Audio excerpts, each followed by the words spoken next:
পালং শাকের ঘন্ট। এটা একটা আমাদের সাধারণ মধ্যবিত্ত বাঙালি বাড়ির বেশ কমন একটা রান্না। কিন্তু এই রান্নাটা করতে আমার ভীষণ ইন্টারেস্টিং লাগে শীতকালে।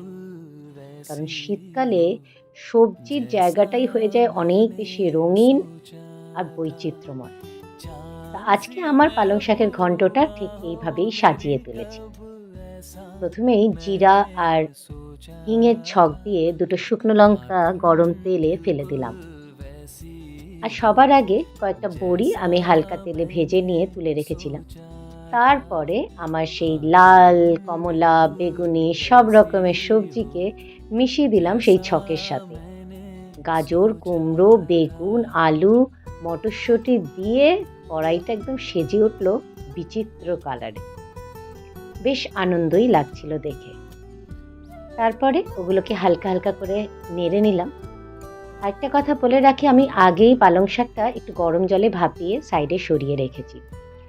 হলুদের গুঁড়া, জিরার গুঁড়া আর লঙ্কার গুঁড়া। দৈনন্দিন জীবনে এই ৩ টে মশলা মনে হয় সব রান্নার সাথেই জুড়ে থাকে। এইটা দিয়ে দিলাম। দিয়ে আবার বেশ ভালো করে নাড়িয়ে দিলাম। হ্যাঁ, লবণের অবশ্যই প্রভাব পড়েছে এর মধ্যে। তো ভালো করে নাড়িয়ে, নাড়িয়ে তারপরে অল্প গরম জল দিয়ে আমি ঢাকা দিয়ে দিলাম। সঙ্গে একটু আদা বাটাও দিয়েছিলাম। দিয়ে এবার ভালো করে নাড়িয়ে এবার এটাকে ঢাকা দিয়ে রেখে দেব কিছুক্ষণের জন্য। তারপরে সবজিগুলো যেই সিদ্ধ হয়ে আসবে তারপরে আমি দেব পালং শাক, যেটাকে আমি অলরেডি গরম জলে ভিজিয়ে রেখেছিলাম। সেই গরম জল থেকে তুলে অলরেডি আমি সাইডে রাখাই ছিল, ঠান্ডা জলে ওটাকেও রেখে দিয়েছিলাম।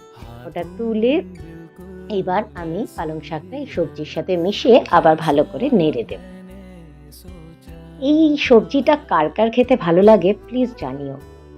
আমার এই সবজিটা শীতকালে খেতে স্পেশালি প্রচণ্ডই ভালো লাগে। পালং শাকের মধ্যে বড়ি, সবজি, বেগুন, আলু, টমেটো, মটরশুঁটি সবকিছু মিশিয়ে দারুণ লাগে। এমনিতে গরমকালে কখনো, কখনো আমি পালং শাকটাকে শুধু আলু আর বেগুন দিয়েও করে থাকি। সেটাও বিশেষ মন্দ লাগে না। যাই হোক, এই সময় বড়িগুলোকেও অল্প করে ওপর দিয়ে ছেড়ে দিলাম। সকালটা মানেই হুড়োহুড়ি। তো একদিকে পালং শাকটাকে একটু মুছতে দিয়ে সাইডে আরও ২-৩ টে কাজ করে দিলাম। একদিকে আটা মাখা, বরের সবজির সাথে আর রুটি চায়। তার জন্য দুপুরে এই রুটিটাও তৈরি করে নিতে হবে সাথে, সাথে।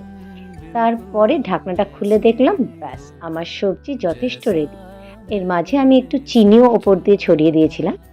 দিয়ে দেখলাম সবজি মহাশয় একদম নিজের রূপে আমার কাছে ধরা দিয়ে দিয়েছে।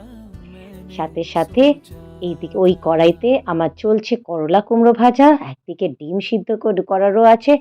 বাবারে বাবা! সকালটা এতটাই, এতটাই ব্যস্ততার মধ্যে থাকে যে নিজের শ্বাস ফেলারও টাইম পাই না। এবার দিলাম গ্যাসটাকে বন্ধ করে আর এটাকে সাজিয়ে নিলাম আমাদের আজকে বাসনের মধ্যে।